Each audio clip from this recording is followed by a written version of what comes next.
شروع اللہ کے نام سے جو بڑا مہربان نہایت رحم والا ہے۔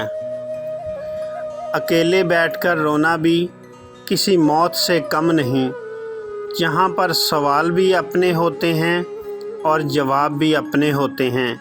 نفیس بھائی، تکلیف وہ ہوتی ہے جب کسی کو جی بھر کر چاہنا اور پھر اسے کھو دینا، پھر تنہائی میں رونا اور زندگی بھر کے لیے خاموش ہو جانا۔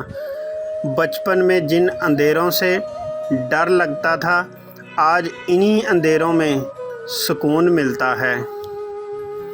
خود کو میری جگہ پر رکھ، تجھے ترس نہ آئے تو چھوڑ دینا۔ سنا ہے موت ایک پل کی مہلت نہیں دیتی۔ نفیس بھائی، اگر اچانک مر جاؤں تو معاف کرنا۔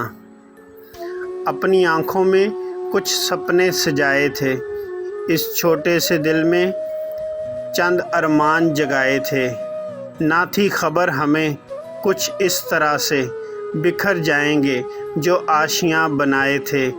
کاش ہم خود کو روک لیتے اس پل جس وقت تم زندگی میں چلے آئے تھے، وہ سمجھے گا کبھی میرے دل کی آرزو۔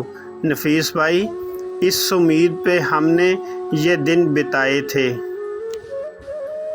جذباتی ہونا، غصہ کرنا، چھوٹی چھوٹی باتوں کو دل پر لینا، جلدی رو دینا، یہ سب صاف دل والے انسان کی نشانیاں ہیں، کیونکہ ان سب کا تعلق جذبات میں شدت سے ہوتا ہے، اور یہ سب چیزیں منافق انسان میں ہو ہی نہیں سکتی۔